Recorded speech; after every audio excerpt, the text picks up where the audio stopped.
Welcome back to the Nikki Clarke Radio Show.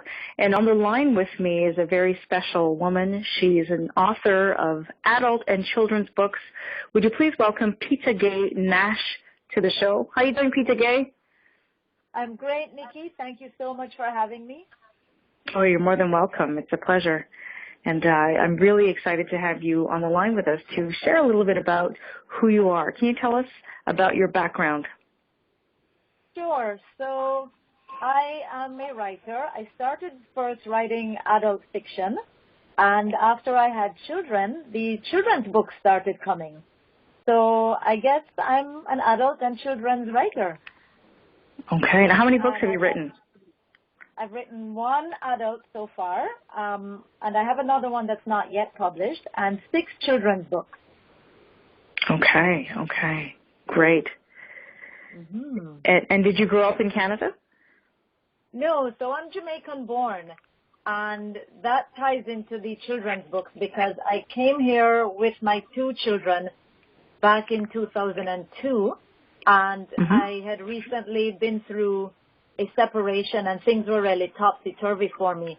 And my daughter had this stuffed tiger that she carried everywhere with her. She was only 2 at the time. And we told her not to take him to school, and she begged and begged. And, of course, we relented, and she lost him there. And she was devastated, and that was when I decided to start writing children's books because I thought, I want to share this story with the world. And that was Fantastic. The first book I've written. And there was a good ending, a very good ending to that story, although it happened much later, 6 years later. Okay. And what was the name of the story? That one is Don't Take Roger to School. And Roger is the name of the stuffed animal? Yes. Oh, okay. Yes. And what was the name of your first book? The first book of adult fiction is I Too Hear the Drums, and that's a collection of short stories, and it is based in Canada as well, but a lot of the stories are based in Jamaica. Okay. What are some of the cultural differences between, say, the Jamaican experience and your Canadian experience? I think it's just the way we look at the world. The way we look at the world is very different. I find when I'm down there, I'm a lot more relaxed than I am when I'm up here. So that is one of the differences. But at the same time, I'm also very careful when I'm down there, and it's such a beautiful country. Someone asked me once, why are your adult stories so full of darkness?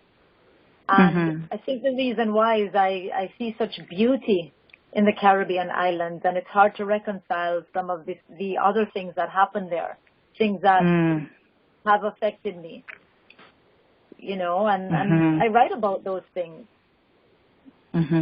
There's an undercurrent of things that we see, and I speak for myself as a Jamaican, that other people don't see. Some of the abject poverty and some of the crime, the corruption that is there, that is bubbling underneath all that incredible beauty that we're still subjected to when we're there on the island. So we have to find a way to kind of, like you said, resolve that and come to terms with all of that. Yes, and I think writing is a way for me to come to terms with all of that. Okay. Yeah. Even in terms of relationships, the way people relate to each other is would you say is different, in Jamaica than it is in Canada? Dating relationships, is it different? Absolutely. For one thing, we're not very politically correct in Jamaica. We're not so careful about how we say things or what we say to people. I find that one has to be a lot more careful here.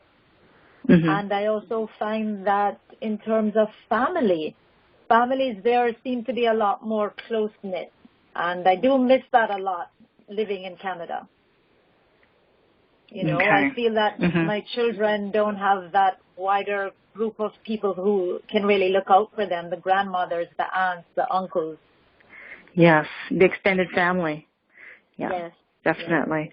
Yeah, true. I mean, my experience in Jamaica was if my children were going out on the street, I wouldn't have any kind of concern. Like if they're playing outside, I wouldn't feel like, oh no, like let's make sure there's security around them, because the security is your neighbors. They actually look out for your children.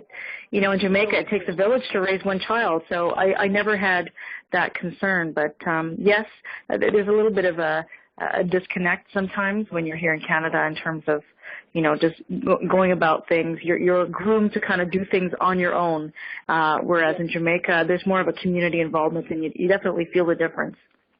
Yes. Now you've moved over to Canada. You're resettled now. You have your 2 children. What happens next? Do you continue with your writing? So now I've got the 4 children, and a second marriage. Yes, second marriage. Okay. And I still find it a challenge to have a family and write. But now I'm a little older, I'm a little wiser, and I realize that any success I have in writing, I want to share it with my family. They're a part of my life. They're a part of me. It would really mean nothing without them beside me. My husband edits my work. At one point when I first came, I thought, I can't do anything. I've got these children to look after, and, how can I be expected to produce any work when I have laundry to do and dinner to prepare? Lunches to make. Yeah. Now I'm a little older and wiser, and I realize that I'm glad I have this support around me and people to share, children. I have children right here that I can read my children's books to, my own children, and get their opinions. So I want to include them in my work and, listen to their opinions on it.